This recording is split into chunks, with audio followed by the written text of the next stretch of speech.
Welcome to The Sleepy Scientist, where we ask big questions at a slow pace, designed to help your mind gently wander, and maybe even drift off. Tonight, we're going to explore something so familiar, so constant, and yet so deeply mysterious: time. You use it to set alarms, you race against it, you lose track of it. You wish you had more of it. But have you ever paused, really paused, and asked, what is time, really? Is it a ticking cosmic metronome? Is it something the universe truly needs, or just something our brains invented to stay sane? In this journey, we'll gently wander through physics, philosophy, biology, and a bit of dreamlike speculation. Don't worry about keeping track of it all. Just like time, the ideas will flow whether you're wide awake or drifting off. Before we begin, I'd love to know, where in the world are you tuning in from tonight? And what time is it in your cozy little corner of the universe? Leave a comment below. It's always lovely seeing how far this sleepy community stretches. So find a cozy place, let your shoulders drop, and let's begin our slow voyage through the illusion or the reality of time. Time is one of the few things we all share, yet no one can quite define. We use it constantly. We measure it obsessively. We organize our entire lives around it, from morning alarms to tax deadlines, from anniversaries to scheduled bedtime routines like this one.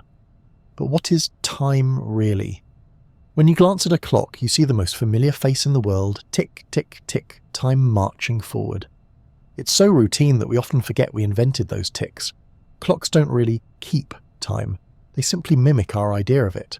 They're tools, helpful and precise, but not windows into some cosmic truth. Long before we had clocks and calendars, time was the sun rising and setting, the moon swelling and shrinking, the seasons turning like a great wheel. Early humans didn't worry about minutes or milliseconds. Their lives moved with nature's rhythm. Dawn meant action, dusk meant rest, and winter meant survival. Their sense of time was flexible, more poetic than precise. No one was late to a mammoth hunt because they were stuck in traffic. Over the centuries, we grew more precise in our measurements. We divided days into hours, hours into minutes, and minutes into seconds.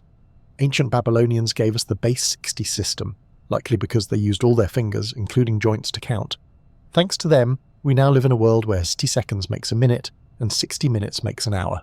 Useful, yes. Intuitive, not exactly. Then came the invention of the mechanical clock, and later the pendulum clock, and finally atomic clocks. So accurate they lose only a second every few million years. These timekeepers don't just serve your wrist or phone. They regulate GPS systems, stock markets, and even the flow of electricity through the grid. In many ways, we've outsourced our trust in time to machines. But here's the twist. While clocks measure time perfectly, they can't tell you what it is. We live in a culture dominated by clock time, structured, linear, and strict. But not all cultures see it that way. In many indigenous societies, time is circular like the seasons. In some African and Pacific Islander cultures, time isn't measured by fixed intervals but by events. Something doesn't happen at 3 p.m. It happens when the sun reaches a certain point in the sky or when the goats are milked. In those worlds, time is not a tyrant, but a companion. It's strange to think that something we consider so objective can vary so widely in meaning. It's as if we're all wearing different watches, set not by quartz or atom, but by perspective, memory, and mood. Of course, our daily experience of time doesn't depend on philosophy, it depends on our biology. Your body, in its quiet wisdom, is actually a master timekeeper. Right now, even as you lie down listening, your body is telling time. Deep in your brain, a tiny cluster of neurons called the suprachiasmatic nucleus is ticking away.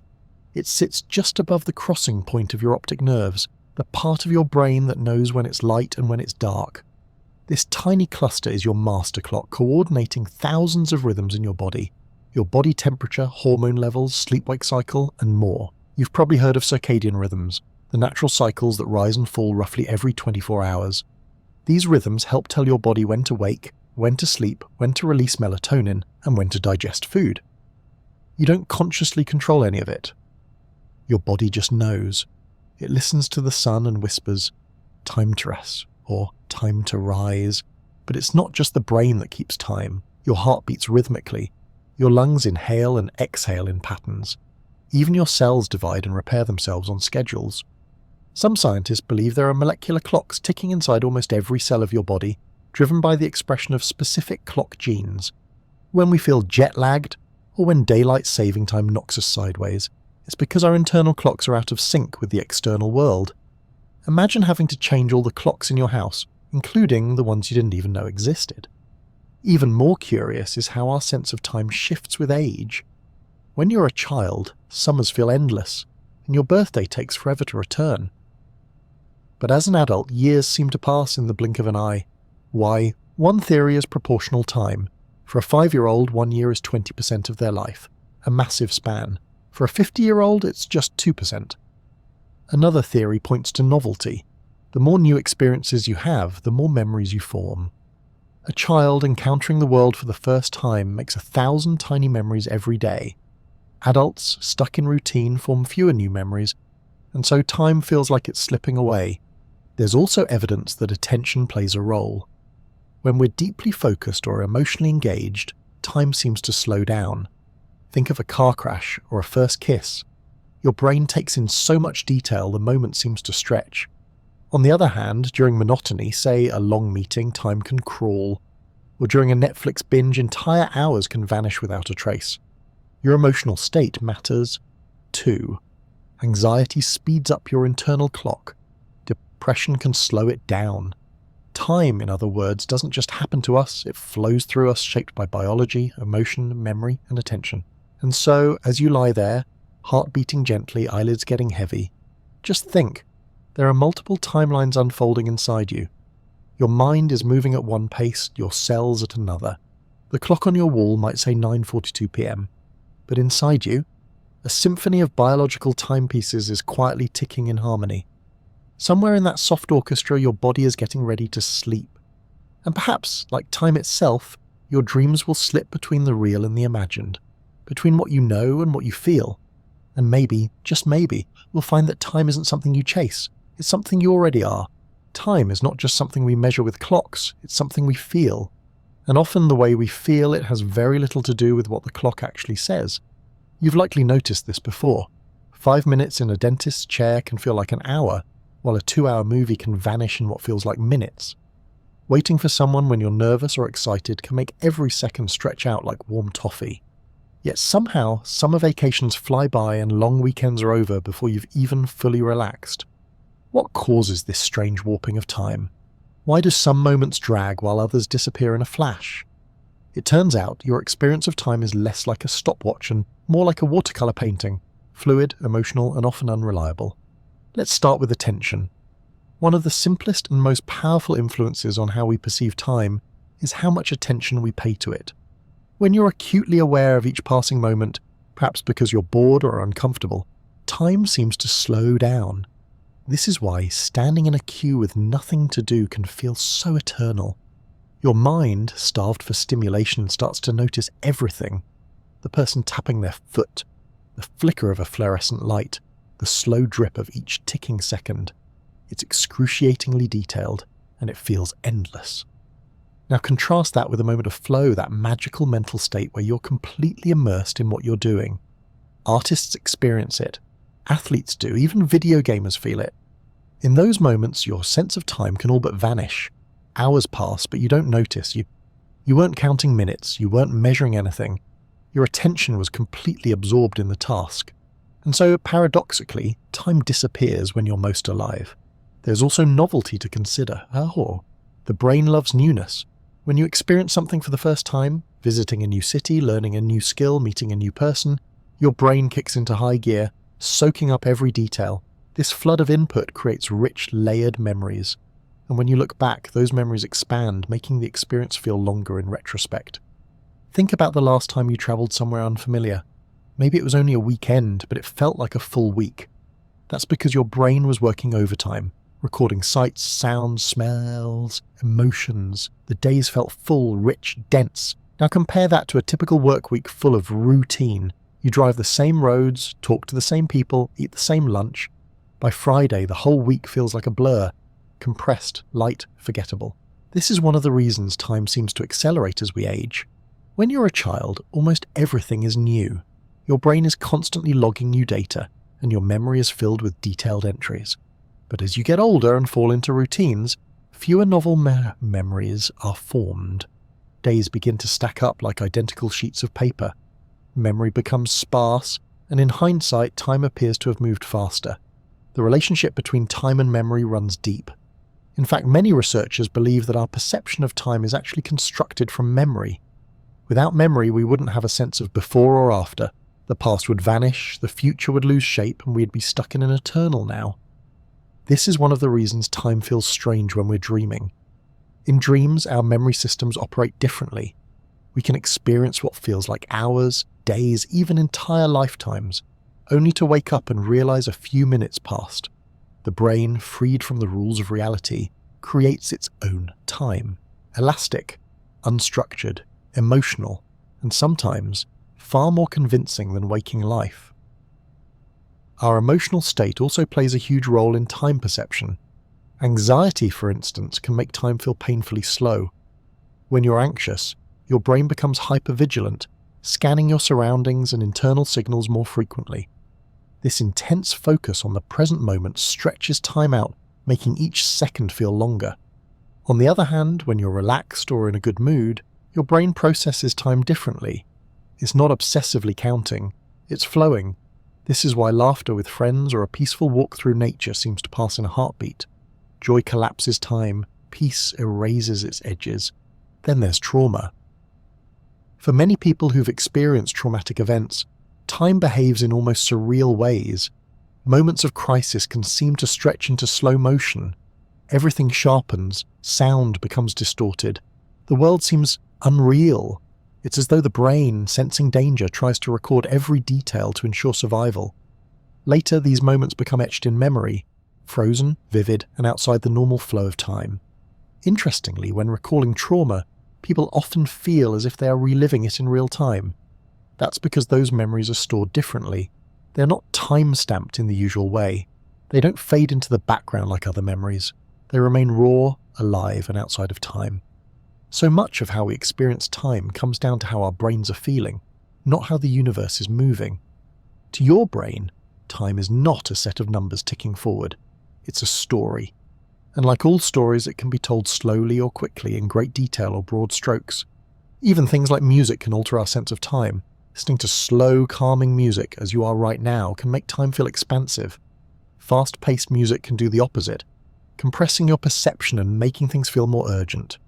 This is one reason why time seems to pass faster in noisy environments like cities, and more slowly in quiet natural settings. And then there's sleep. Sleep is one of the most peculiar distortions of time we regularly experience. One moment you close your eyes, the next, it's morning. 8 hours gone, just like that. Sometimes you feel like you barely slept at all. Other times, dreams make you feel like you've lived another life. Your mind wanders through a realm where time loses all structure, and yet you wake up on schedule as though your body somehow kept track the whole time. When you start to pay attention to how your mind bends and stretches time, you realize just how unreliable the clock in your head really is. It's not broken, it's human. Time is not just ticking away on the wall, it's breathing, flowing, reacting. And the way you feel, the way you remember, and the way you engage with the world will continue to change it. So the next time someone says, "Time flies," you can smile gently, because yes, it does, but only when your heart has wings. Before we had clocks, before we had calendars, before we even had the words to describe yesterday or tomorrow, we still had time. Not time as a number or a strict schedule, but as a rhythm, a pattern, a flow observed in nature and echoed in our bodies. Time has always been part of the human story, but for much of our existence we lived without measuring it the way we do today. And perhaps in many ways, we understood it more deeply. Imagine a world without clocks, no alarms, no deadlines, no frantic glances at your phone wondering if you're late. In ancient times, time was not something you managed, it was something you lived with. The sky was your calendar. The seasons were your watch. Life moved in cycles, not in straight lines. Early humans told time by watching the natural world. The sun rose and set. The moon waxed and waned. Shadows grew long, then vanished. Birds migrated. Trees bloomed. Rivers swelled. Everything moved in a rhythm. It didn't matter if you knew what 3 p.m. meant. What mattered was knowing when the sun was highest in the sky, or when the cool wind of evening would come to guide you home. One of humanity's oldest timekeeping tools was the sundial, little more than a stick in the ground casting a shadow. It was simple, but elegant. The angle of the shadow changed with the sun's position, dividing the day into segments, but even this was far removed from the rigid structure of modern time. Sundials didn't work on cloudy days, they didn't tick, they didn't stress you out. Calendars were born from the seasons. Ancient civilizations tracked the sun and stars to know when to plant crops, when to harvest, when to prepare for winter. The ancient Egyptians were among the first to use a solar calendar based on the flooding of the Nile. The Mayans tracked Venus and developed complex astronomical calendars. In China, dynasties rose and fell alongside lunar cycles. In each case, time was deeply connected to survival, not to productivity. But perhaps more fascinating is how different cultures understood time, beyond the mechanics of measuring it. In many indigenous cultures, time was not linear, but cyclical. There was no strict past, present, and future as we imagine them. Instead, time was seen as a repeating circle. The same patterns, birth, death, rebirth, echoed endlessly through nature, through ancestors, through stories. Life was not about rushing toward a distant future, but about living in balance with the recurring flow of the world. Some African and Pacific Islander cultures don't even describe time as something that passes. Instead, events happen when they are ready. In what anthropologists call event time, the occurrence of an event is not fixed to a precise moment. A meeting doesn't begin at 10 hunk, it begins when the elders arrive or when the task is finished. In these societies, time bends around life, not the other way around. Compare that to what we call clock time, which dominates much of the modern world. It's strict, linear, and unforgiving. We're trained from an early age to be on time, to follow schedules, to squeeze every drop of productivity out of each hour. Being late is seen as rude or irresponsible.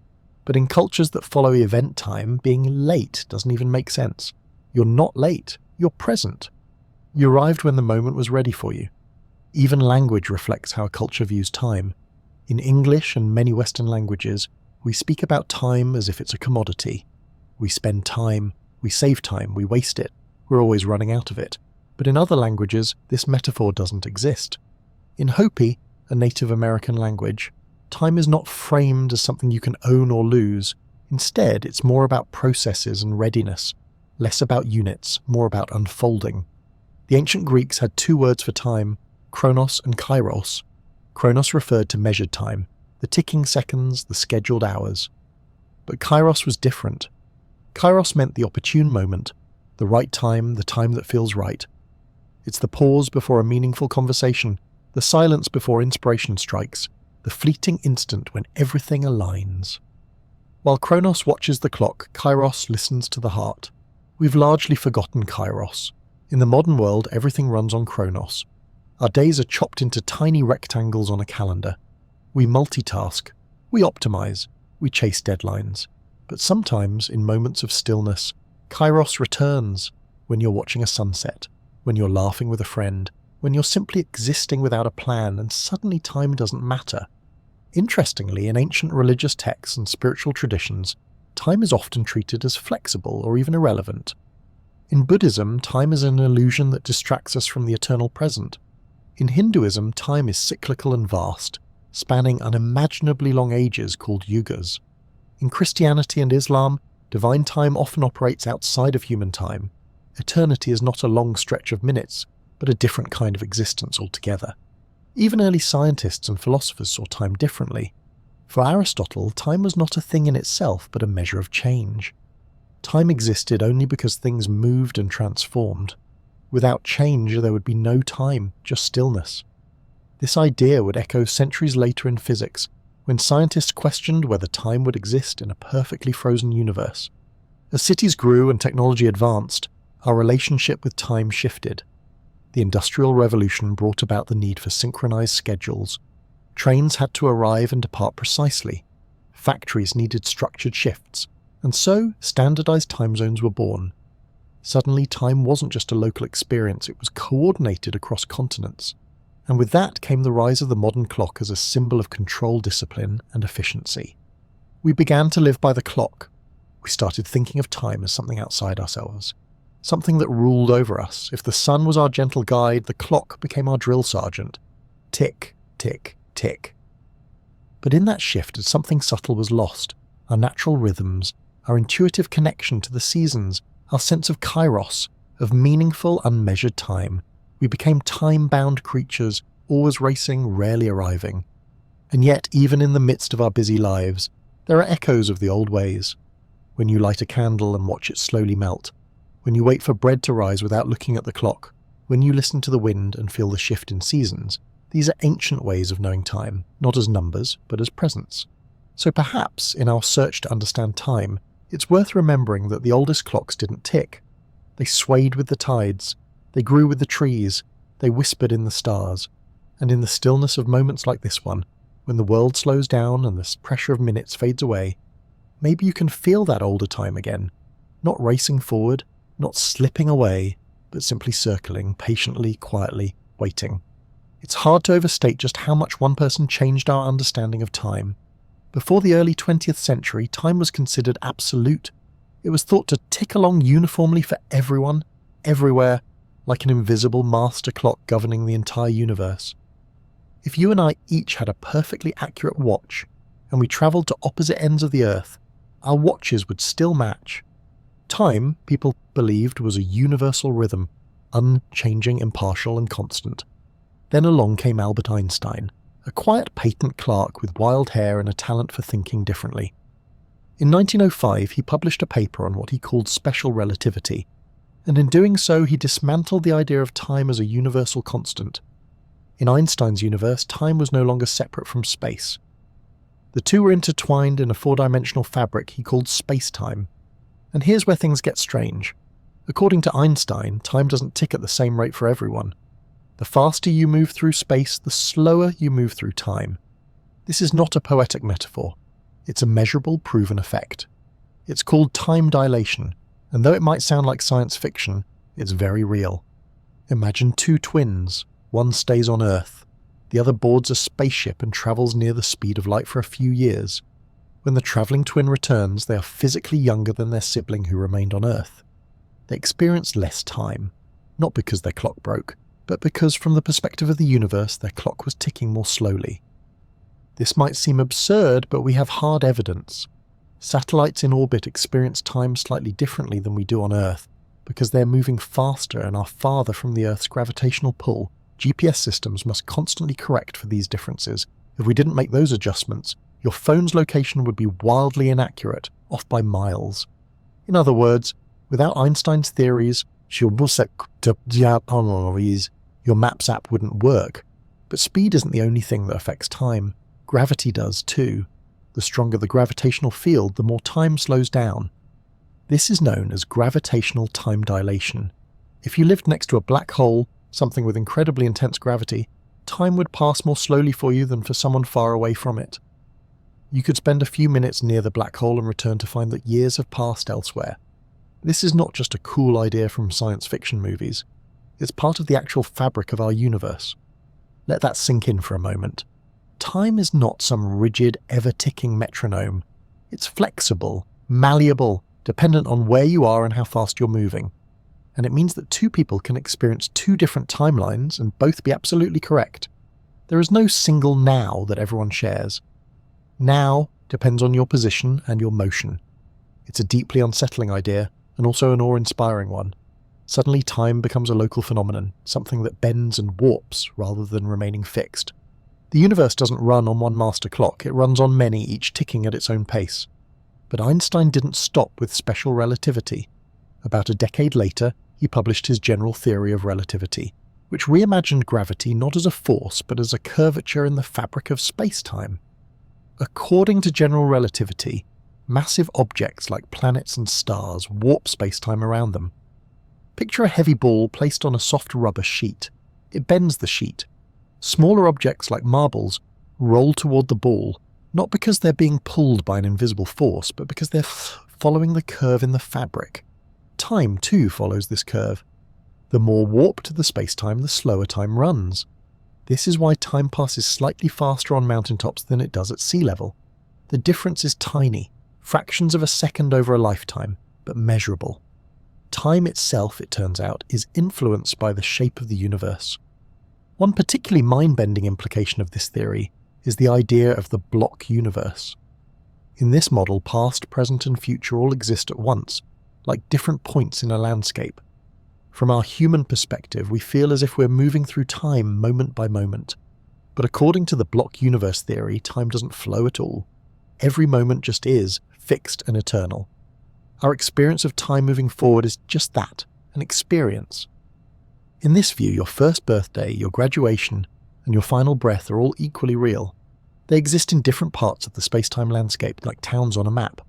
You don't experience them all at once because you as a conscious being are only ever aware of one slice of the block at a time, but the other slices are still there. This challenges one of our deepest assumptions, that the past is gone and the future hasn't happened yet. According to some physicists, that might not be true. The future could already be out there waiting for us to arrive, and the past, far from being erased, may be forever etched into the fabric of reality. Is a deeply philosophical notion. If the future already exists, does that mean free will is an illusion? Are we simply following a script written across the coordinates of space-time? Or are we still choosing our path one moment at a time, even if all those moments are already there? Einstein himself was famously uncomfortable with the idea of time as something flowing. He once wrote, "The distinction between past, present and future is only a stubbornly persistent illusion." It's one of his most quoted lines and one of the most mysterious. If the passage of time is an illusion, then what is this thing we feel so deeply, so constantly? And yet while the universe may not care about our experience of time, we still have that experience. We live in the unfolding of moments. We make choices. We remember, we hope, we change. Maybe time isn't a universal metronome, but it is the medium through which we live our lives. Einstein's theories don't just give us new physics, they give us new poetry. They invite us to imagine a universe where time is flexible, personal, and deeply intertwined with space and matter. They remind us that the universe is stranger than our instincts would suggest, and that even something as familiar as now might not be what it seems. So the next time you check your watch or glance at the microwave clock while your tea warms, remember, that little number is a convenience, not a truth. Real time doesn't tick, it bends, it flows some blues. It dances with gravity and speed. It makes astronauts younger, mountains older, and galaxies drift apart in silence. And maybe, just maybe, that gentle ticking you hear in the background, whether it's a wall clock or your own heartbeat, isn't marking time at all, but reminding you that in a universe where time can bend, it's the moment you're in that matters most. If you've ever dropped a glass and watched it shatter, you've witnessed something oddly profound. The shards scatter in all directions. The mess is instant, but no matter how much you might wish otherwise, the glass never leaps back together. You can't reverse the moment. You can't undrop it. This one-way flow from whole to broken, from order to disorder, isn't just a nuisance. It's one of the most fundamental features of our universe. It's what gives time its direction, and it's known as the arrow of time. We often think of time as a line, moving from the past into the future, 1 second after another. But why does it move that way? Why not the other direction? After all, most of the laws of physics, the rules that govern how particles interact, how forces behave, don't actually care about direction. They work the same whether you're going forward or backward. Drop 2 balls and watch them collide, you could reverse the footage, and it would still make perfect sense. The laws of motion still apply. Gravity works, momentum is conserved, there's nothing inherently forward about it. In fact, at the microscopic level, many processes look perfectly fine in reverse. But that's not how we experience life. We grow older, never younger. We remember the past, not the future. Eggs crack but don't uncrack. Ice melts but doesn't spontaneously form from warm water. We live with an overwhelming sense that time has a direction, and that direction is forward. So where does this arrow come from? The answer, it seems, lies in a very quiet, very sneaky concept called entropy. Entropy is a measure of disorder. In simple terms, it tells us how mixed up or chaotic a system is. A neat room has low entropy. A messy room, socks on the floor, books in disarray, mystery crumbs under the pillow has high entropy. In the world of physics, entropy is about how energy is distributed, how particles are arranged, how likely something is to happen. And here's the key. In a closed system, entropy almost always increases. This is known as the second law of thermodynamics. Over time, systems tend to move from order to disorder. Not because chaos is more fun, though maybe it is, but because disorder is more likely. There are simply more ways for things to be disordered than ordered. Think of it like this. Imagine you have a deck of cards sorted perfectly from ace to king. That's low entropy. There's only one way to do that. Now shuffle the deck. There are millions of ways for the cards to be random. Each shuffle increases entropy. The odds of randomly reshuffling back into perfect order are astronomically small. That's entropy in action. The same principle applies to everything around us. Over time, buildings decay, mountains erode, stars burn out, and coffee cools down. These are all processes where entropy increases, and critically they only go one way. Entropy gives time its arrow. It's the reason we feel time moving forward, because the past had lower entropy, and the future will have more. That progression from neat to messy, from concentrated to dispersed, is what we interpret as the passage of time. But this raises a rather unsettling question. If the laws of physics don't require time to move in one direction, why did the universe start in such a low entropy state? Why was everything so orderly in the beginning? This remains one of the deepest mysteries in cosmology. The early universe, shortly after the Big Bang, was remarkably uniform. Energy was evenly distributed. There was very little entropy. It was in a strange way an extremely organized explosion. And from that low entropy beginning, the universe has been increasing in disorder ever since. Some scientists suggest this might be a statistical fluke, a cosmic coincidence. Others believe there may be deeper laws we don't yet understand, laws that gave birth to the arrow of time. There's even a speculative idea that on the other side of the Big Bang, time might run in reverse, a mirror universe where everything unfolds backward, like film played in reverse. In such a place, people might remember the future and wonder why they can't predict the past. Closer to home, entropy explains why your coffee cools when left alone. The molecules in a hot cup of coffee are moving quickly, bumping into each other, full of energy. As the cup sits in room temperature air, those molecules spread their energy into the surrounding space. Heat diffuses. The system, coffee plus room, moves toward thermal equilibrium. The energy evens out and the coffee becomes lukewarm. High entropy has arrived. Sadly, microwaving it again won't reverse time. It'll just heat it through a different process with its own messy losses. Entropy also explains the futility of trying to keep things perfectly ordered. You can spend hours cleaning your house, but it will slowly get messy again, no matter what you do. Dust settles, items get moved, entropy creeps in. This isn't a failure of discipline, it's a fundamental law of the universe. And yet, in a strange twist, life seems to defy entropy. Living things take in energy and use it to build order. We grow, we heal, we create structure and complexity. How does this happen in a universe that's always trending toward disorder? The answer lies in the fact that living systems are not closed. They take in energy, sunlight, food, oxygen, and use it to maintain their internal order. But in the process, they increase entropy in their surroundings. A plant may grow into something beautiful and structured, but only by absorbing sunlight and releasing heat. A human being maintains their bodily systems by eating, metabolizing, and eventually expelling waste. Even our most creative acts, writing a poem, baking a cake, solving a math problem, generate heat and use up energy. We build little pockets of order while still obeying the grand march of entropy. And so the arrow of time persists, one direction, one flow, always forward. Our lives unfold within this current. We are born, we grow, we age. We remember yesterday, but never tomorrow. This isn't just abstract science, it's something we feel. Nostalgia is a symptom of the arrow of time, regret too. The ache of knowing we can't go back, can't undo, can't return to what once was. Time moves forward and we move with it, sometimes reluctantly, sometimes eagerly, but always irreversibly.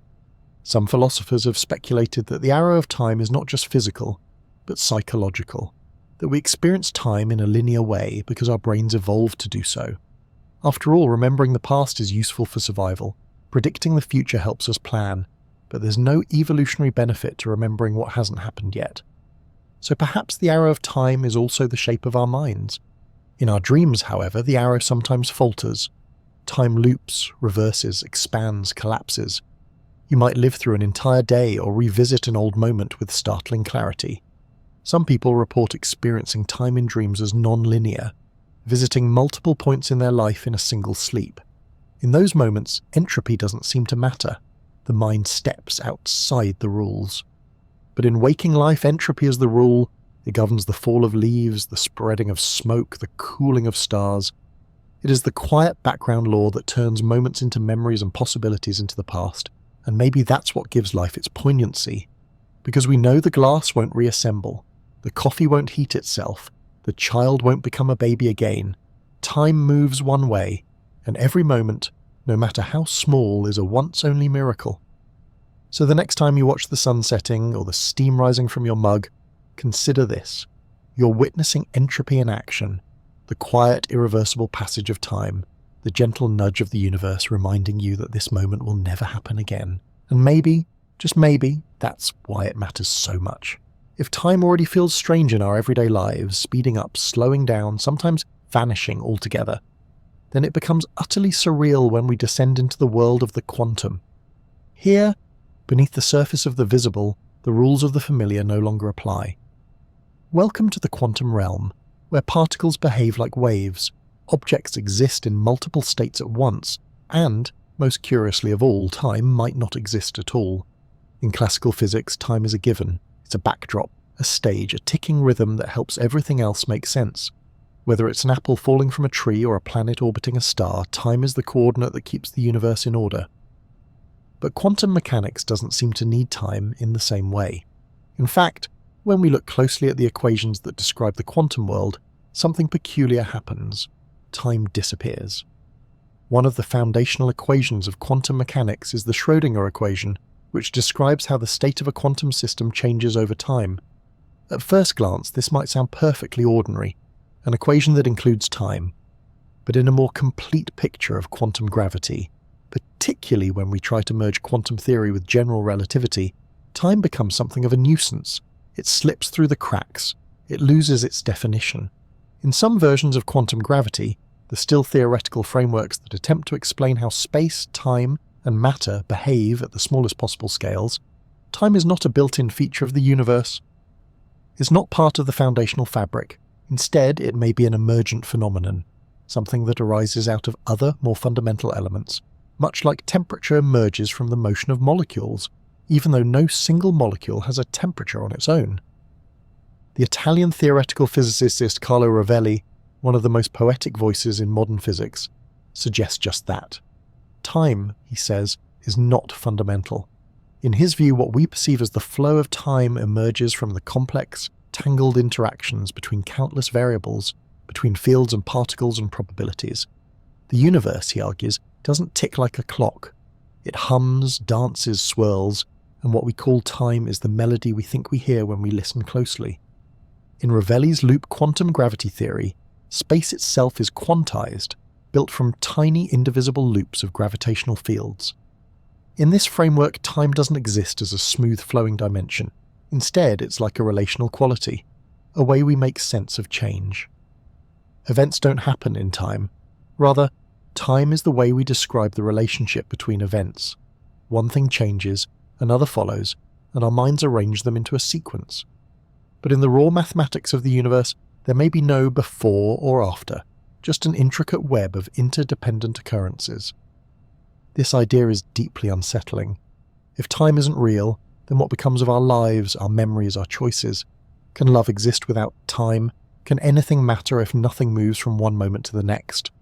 And yet there's a strange comfort in the idea that time might not be fundamental, because it means that the sensation of time, the ticking, the urgency, the constant slipping away, might be a trick of perspective. Not a lie, exactly, but a local illusion. Like the curve of the Earth, imperceptible in a small town, obvious from orbit. One experiment that rattles our understanding of time in the quantum world is the delayed choice quantum eraser. In it, particles like photons seem to decide how they behaved in the past based on measurements made in the present. The outcome of the experiment seems to depend not only on what you observe, but when you observe it, even if the decision happens after the particle has already passed through the apparatus. It's as though time for that particle is flexible, optional, more like a suggestion than a rule. Then there's the phenomenon of entanglement, where two particles become so deeply linked that the state of one instantaneously affects the other, regardless of distance. Einstein called this spooky action at a distance because it seems to defy the rules of space and time. If two entangled particles can interact instantly, does that mean there's something deeper than time binding them together? Something outside the flow of cause and effect? Some physicists have gone even further, suggesting that space and time themselves might emerge from quantum entanglement. In other words, the very structure of reality, the geometry of the cosmos, might be born from the invisible threads that connect particles at the tiniest scales. Time wouldn't be a pre-existing arena in which things happen. It would be a byproduct of things happening in a particular way. Another contender in this field is the timeless Wheeler-DeWitt equation, which attempts to describe the entire universe as a quantum system. Unlike the Schrödinger equation, this one doesn't even include time. It treats the universe as a whole without referencing any ticking clock. From the perspective of this equation, the universe is a vast, unchanging configuration, a static, eternal thing that only seems to flow when observed from within. Think of it like a book. To the reader, the story unfolds one page at a time. Events happen, emotions rise, twists occur. But to the author, or to someone holding the entire book, everything already exists. Beginning, middle, and end are all there, coexisting in bound paper. We experience time by reading the pages, but the story itself is already written. If time is emergent, not fundamental, then it means we live inside a kind of cosmic storybook. We move through its pages in one direction, perceiving change, creating memory, feeling emotion. But from a certain perspective, one far removed from our own, all pages might be equally real, equally present. The future may not be something we move into, but something already there, waiting to be read. So where does that leave us, you and me, drifting gently through this quiet night, asking if time is even real? Maybe time, like colour, or flavour, or sound, is a property of consciousness. Not a thing that exists on its own, but something that only makes sense when there's someone around to experience it. The tick of a clock means nothing to a rock. But to you, listening now, each passing moment carries weight, feeling, meaning, and maybe that's the point. Maybe time doesn't have to be real in a cosmic sense to matter in a human one. Maybe the illusion of time is one of the most beautiful things the universe has ever produced. A way to turn energy into memory, physics into poetry, motion into music. So when you close your eyes and let go of the ticking and feel yourself melt into the stillness of this moment, know this: whether time is real or not, your experience of it is precious. Even if the quantum world forgets the clock, even if the equations erase the hours, you are still here, breathing, remembering, existing, for just a little while in the illusion of now. Time, as strange as it seems here on Earth, becomes almost unrecognizable when you venture into the far reaches of the cosmos. Out in the vast, cold silence of space, time doesn't behave the way we're used to. It bends, it stretches, it slows to a crawl near massive objects and races forward in the absence of gravity. In fact, the deeper we peer into the universe, the clearer it becomes. Time is not a constant. It's a shapeshifter, a thread woven into the very structure of the cosmos, sometimes loose, sometimes pulled tight. One of the most dramatic examples of time behaving badly, at least by our earthbound standards, happens near black holes. These are regions of space where gravity has collapsed matter into an infinitely dense point called a singularity. The gravitational pull near a black hole is so intense that nothing, not even light, can escape. And when gravity is that strong, time behaves very differently. According to Einstein's theory of general relativity, the closer you are to a source of intense gravity, the slower time moves for you relative to someone farther away. This effect is called gravitational time dilation, and nowhere is it more extreme than at the edge of a black hole, an invisible boundary known as the event horizon. Let's imagine a gentle scenario. You're floating safely far from the event horizon, watching your brave friend orbit the black hole closer and closer. From your perspective, you see them moving more and more slowly. In fact, as they approach the event horizon, their motion appears to freeze. You see them suspended there like a photograph, their last wave locked in slow motion forever. But for your friend, time feels normal, their watch ticks forward, they experience time as usual, at least until they cross the event horizon, where things become so distorted that even physics as we know it starts to break down. This isn't a trick or a thought experiment. It's a real, measurable distortion of time caused by the warping of space-time. It's as if the universe's fabric gets pinched, stretched, or twisted by gravity, and time follows those curves like water in a river. In fact, black holes aren't the only places where cosmic time gets weird. Neutron stars, the collapsed remnants of massive stars, also produce extreme gravitational fields that distort time, though not as severely. Even on Earth, time runs ever so slightly faster at the top of a mountain than it does at sea level. Your head ages a tiny fraction of a second faster than your feet. It's not something you can feel, but it's real. Step back even farther beyond individual stars and black holes, and time takes on an even more enigmatic form in the structure of the universe itself. Cosmologists believe that time began, at least for us, with the Big Bang roughly 13.8 billion years ago. Before that, we don't really know, not because we lack data, but because the very concepts of before and time might not apply. Time, in the most literal sense, may have been created in that singular explosion of energy and expansion. Asking what came before the Big Bang is like asking what's north of the North Pole. It's a direction that simply doesn't exist. From the moment of the Big Bang, the universe began expanding. And here's where things get even stranger. This expansion affects time itself. As space stretches, the light travelling through it gets stretched too. This is known as cosmic redshift, and it tells us that galaxies are moving away from us. The farther they are, the faster they're receding. Now consider this. Because light takes time to travel when we look at distant galaxies, we're looking back in time.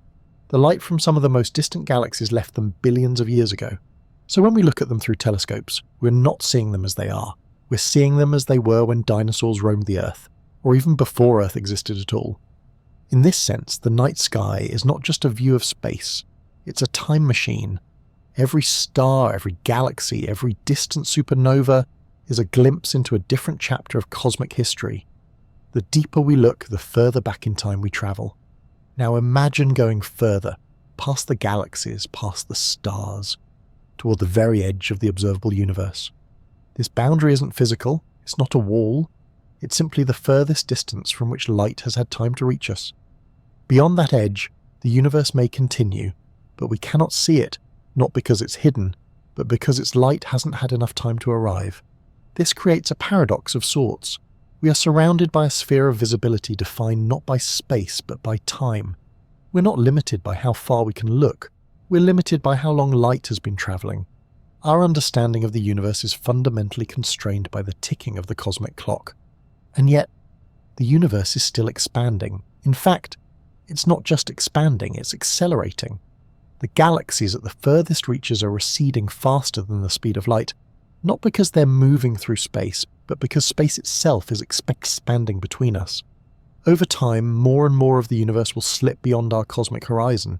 Eventually, countless galaxies will vanish from view, not because they're destroyed, but because their light will never reach us. From our perspective, they'll fade into darkness, unreachable and unknowable. This cosmic acceleration is driven by a mysterious force known as dark energy, which makes up about 70% of the energy in the universe. We don't know what it is, we don't know why it's causing space to expand faster and faster, but we do know that it will affect the flow of time in deep, long-term ways. In the far future, trillions of years from now, our universe may look profoundly different. Galaxies will drift apart, stars will burn out, black holes will evaporate through Hawking radiation. Eventually, the universe may settle into what some physicists call heat death, a state of maximum entropy where nothing new can happen, and time, in any meaningful sense, may cease to exist. No clocks ticking, no motion, no change. It's a haunting vision, a universe where time no longer flows, not because it's been reversed, but because there's simply nothing left to mark it. No difference, no before or after, just stillness. But we are not there yet. We are here in a young, vibrant, expanding universe filled with light and movement and wonder. We measure time with heartbeats and sunsets, with orbital paths and ticking hands. But deep beneath those familiar rhythms, the cosmos tells a different story. A story in which time is elastic, relative, and dependent on where you are, how fast you're moving, and what masses surround you. We are creatures of time, yes, but we are also witnesses to its strangeness. We stand on the shore of an ocean that curves and dances in ways we barely understand, and as we gaze at the stars, each one a lighthouse flashing from the distant past, we're reminded that time is not just something we live through. It's something we live within, a fluid, shifting current that flows not only forward but outward, around, and perhaps someday away. Long before quantum mechanics or general relativity, long before GPS satellites and atomic clocks, humans were already deeply fascinated by the nature of time. They didn't need advanced instruments to know that time moved, that moments slipped away, that people aged and seasons changed. But the question of what time really is, what it means for something to begin, to endure, or to end, has puzzled philosophers for millennia. While physicists sought equations, philosophers searched for understanding. And in doing so, they often reached conclusions that were just as strange and just as profound. Take, for example, St. Augustine, the 4th century theologian and philosopher. He asked one of the most honest and enduring questions in the history of human thought. What is time? If no one asks me, I know, but if I try to explain it, I do not. It's a confession many of us might relate to. We live inside time constantly, but defining it is slippery. Augustine noticed something else too. Our experience of time is deeply psychological. The past no longer exists. The future has not yet come. The only thing we truly have is the present. But even that slips away as we speak. So what, he asked, is the present? A knife's edge with no width, a fleeting impression in the mind? For Augustine, time wasn't something outside of us. It was something inside our consciousness. He divided it into 3 parts: memory, attention, and expectation. The past lives in memory, the future lives in expectation, and the present lives in attention. This triad suggests that time, in the way we experience it, is built from our mental state, not external reality. The flow of time, then, might be more a feature of the soul than of the cosmos. Centuries later, Immanuel Kant, one of the most influential philosophers in Western thought, took this idea even further. In his Critique of Pure Reason, he argued that time and space are not properties of the external world. Instead, they are forms of human intuition. According to Kant, we don't perceive things as they are in themselves, we perceive them as they appear to us, filtered through the structures of our mind. Time, then, is not something that exists independently of us. It's a lens through which we perceive change. This means that all our experiences are shaped by the way our minds construct time. We can't step outside it. We can't see the world timelessly. Even the very notion now of causality, of one thing following another, is dependent on our perception of temporal sequence. For Kant, time is not an objective feature of the universe. It's a built-in feature of our mind's operating system. We don't discover time, we create it unconsciously, moment by moment. And yet, even within that mental framework, we long to understand what lies beyond our immediate perception. We sense the weight of history, the pull of the future, the fleeting nature of now. Philosophers have wrestled with this tension. Is time a hard reality that governs us, or an illusion conjured by our awareness? Martin Heidegger, writing in the early 20th century, took a different approach. He didn't ask what is time in an abstract way, he asked how time shapes being itself. In his seminal work Being and Time, Heidegger argued that human existence, what he called Dasein, is fundamentally temporal. We are beings who are aware of our own mortality, and that awareness colours every aspect of our lives. To Heidegger, we are not simply in time like pebbles in a river. We are immersed in it, formed by it, and defined by our relationship to it. Our sense of urgency, our plans, our anxieties, our memories, they all arise because we know deep down that we are finite. Time, for Heidegger, is not something to measure but something to confront. It is the backdrop of existence, the silent partner to every choice we make. But even the concept of linear time has not been accepted by all. In many Eastern philosophical traditions, time is not a straight line with a beginning and an end. It is a circle, a wheel that turns eternally. In Hinduism and Buddhism, for example, time is often understood as cyclical. The universe is born, expands, dissolves, and is reborn again. Life follows a similar pattern: birth, death, rebirth. There is no final moment, no end of time. everything returns eventually to its origin.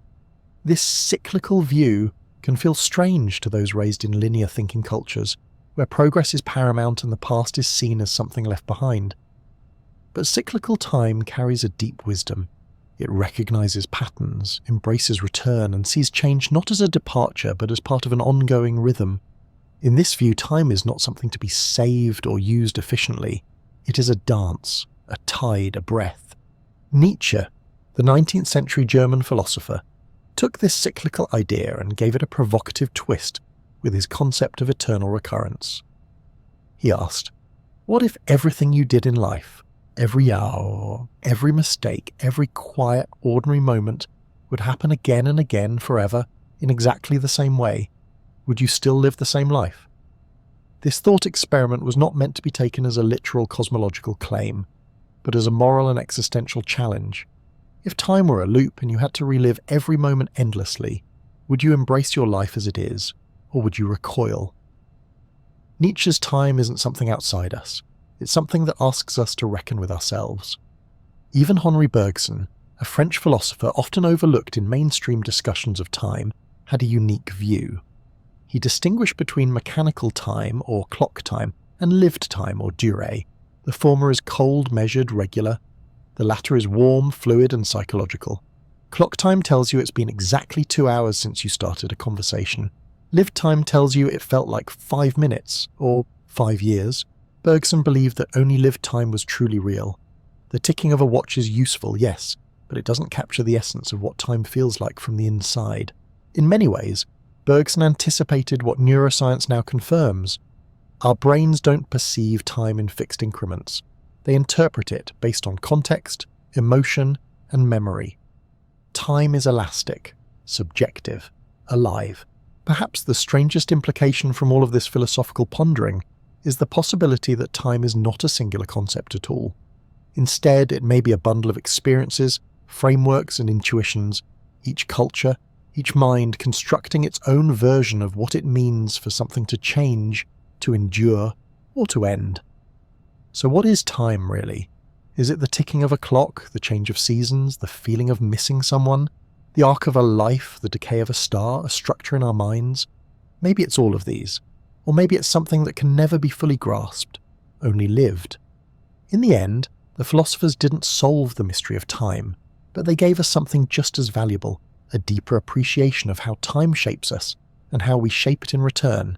They reminded us that time is not only something we move through, it is something that moves through us, in every thought, every heartbeat, every silent moment where the past lingers and the future calls softly from beyond the veil.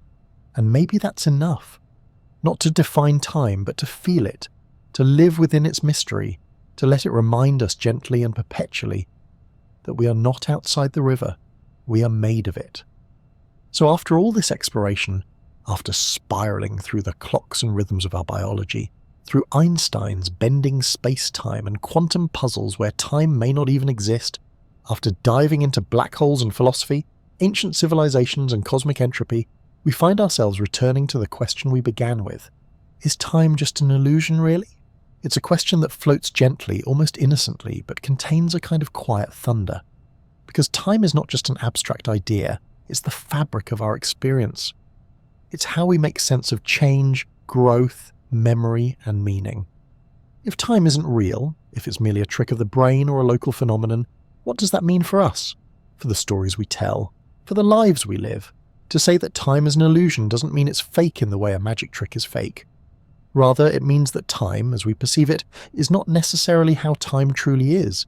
It means that our experience of a past, a present, and a future may be a mental construction, a lens, a useful illusion.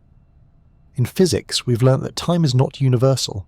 It changes with speed, with gravity, with perspective. Your clock and my clock can disagree, and both be right. There's no master clock in the sky keeping perfect time for everyone. Instead, there's a mosaic of timelines, each moving at its own rhythm, each shaped by its environment. At the quantum level, time might not even be a thing at all. The math works without it. The universe, at its deepest foundations, may not have a ticking clock embedded in its code. Instead, time could emerge as a side effect of change, of relationships, of increasing complexity, not a river flowing forward, but a direction we impose on an unfolding network of possibilities. In the cosmos, time is tied to entropy, to the tendency of systems to become more disordered. That tendency gives us the sensation of time flowing. It's why we age, why we remember the past but not the future, why we can drop a plate but not undrop it. Time has an arrow because the universe is still running downhill from an improbably ordered beginning. In the human mind, time is bound to memory and anticipation. It's elastic, shifting, subjective. 5 minutes can feel eternal, a year can disappear. Time slows in fear, speeds up in joy, collapses into a blur in monotony. It is intimately personal, neurological, emotional, and then there's the philosophical view. Time as a structure of consciousness. Time as a human way of organizing experience. Time as something we never encounter directly, only through change, through motion, through transformation. Perhaps there is no past or future, only a continuous now, chopped into before and after by our thinking minds. And yet, even if time is an illusion, it is a useful one, perhaps even a necessary one. Imagine a world where everything happened all at once. No sequence, no memory, no anticipation, no music, no storytelling, no conversations, no learning, no growth. A world without time would be incomprehensible to us. Life as we know it is structured entirely around the perception of time. Without it, there is no you moving from birth to death, just a collection of events with no thread to bind them. So maybe the illusion isn't a flaw. Maybe it's a feature. Time gives our lives structure, tension, and meaning. It allows us to change, to evolve, to choose. Time creates narrative, and narrative is how we make sense of who we are. Even the simplest joys depend on time. Watching a sunset, listening to music, hugging someone and feeling the seconds stretch just a little longer. These aren't glitches in an illusory system. They're the essence of what it means to be alive. Time might be strange. It might be flexible. It might even be unreal at the deepest level. But your experience of it, the way it flows through you, is real enough. Think of dreams. In dreams, time doesn't obey the rules. Minutes become days. Whole lifetimes unfold and vanish in the blink of an eye. Yet we wake up moved, shaken, comforted, or haunted by those dream experiences. They weren't real in the physical sense, but their emotional truth lingers, their meaning endures. Maybe time is like that. Maybe time too is a kind of dream we're dreaming together. A shared hallucination that allows us to find our way, to mark where we've been and imagine where we might go. Even the concept of the future is an act of faith. It doesn't exist, not yet, but we behave as if it does. We build, we plan, we hope, we love, all based on the assumption that the next moment will come. It's a beautiful wager, a quiet leap of belief. Time might not be real, but our trust in it gives rise to everything we cherish. And so we return to the question, is time just an illusion, really? Maybe, but if it is, it's the most convincing illusion we've ever known.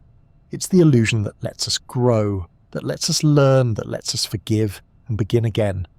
It lets us savor a moment, knowing it won't last, and because it won't last, it becomes sacred. The fleetingness of time is not a tragedy, it's a gift. Like the space between notes that creates music, like the blank pages between chapters that lets a story move forward. Time might not be real in the way a rock is real, but it's real in the way a story is real, a song is real, a memory is real. It's real because we feel it, because we live through it, because we are it. And perhaps when all is said and done, that's enough. So as you listen now, breathing gently, letting your thoughts slow down, maybe the ticking of time doesn't feel quite so rigid.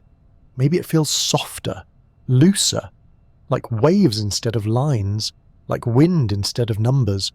Maybe time isn't something to measure or master. Maybe it's something to rest in. So take a breath, let it pass, take another. Let that one go too. This moment, this quiet, fading moment, is already becoming memory, already floating backward in the stream. And yet, here you are, still drifting, still dreaming, still held in the gentle illusion of now. And in that illusion, maybe, there's more reality than we ever dared to believe.